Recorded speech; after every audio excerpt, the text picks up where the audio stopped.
یتیم او فقیر.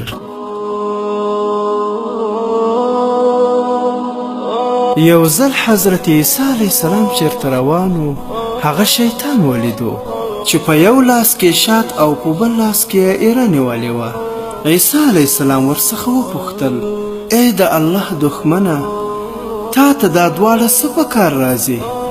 هغه وویل: شات د غیبت کوونکي په شونډو کې لګوم تر څو نور هم غیبت وکړي، او ایره د یتیمانو پر مخونو لګوم تر څو خلک ترېنه نفرت وکړي.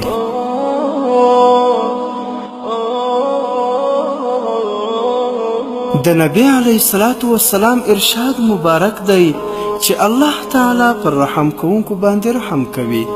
تاسې د ځمکې په مخلوق رحم وکړئ، آسمان والا به پر تاسو رحم وکړي. او دغسې د نبی علیه السلام څخه روایت دی چې د قیامت په ورځ به یو سړی راوستل شي، الله جل جلاله هغه ته داسې معذرت کوي لکه چې په دنیا کې یو سړی له بل سړي نه معذرت کوي.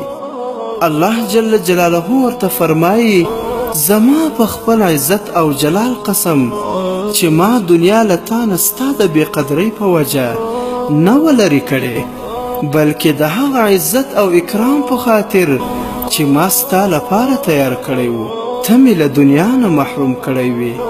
ای زما بنده، د خلکو په هغه ډلو کې روان شه چا چې زما د رضا په خاطر په تا څه خوړلي او څکلي دي او جامې یې درته اخیستې، د هغو لاس ونیسه، هغه ستا دی.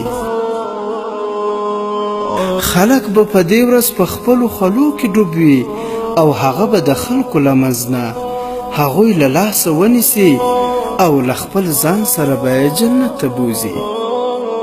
او دغسې نبي علیه السلام وفرمایل چې فقرا وپېژنئ او عزت یې وکړئ، ځکه له هغو سره دولت دی.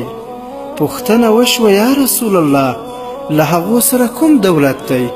نبی علیه السلام وفرمایل: کله چې د قیامت ورځ راشي نو الله جل جلاله هغو ته فرمایي: چا چې پر تاسو خوراک څښاک کړی او جامې درته اخیستې دي، د هغو لاس ونیسئ او جنت کې یې داخل کړئ.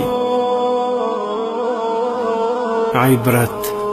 ګرانو دوستانو، د اختر ورځې دي، مونږ تاسو باید چې په دې خوشحالۍ کې شاوخوا یتیمان او فقیران هیر نه کړو، ځکه د یتیم سره چې څوک ښېګڼه وکړي د هغه پایله داسې وي لکه تاسو چې په حدیث شریف کې واورېدل.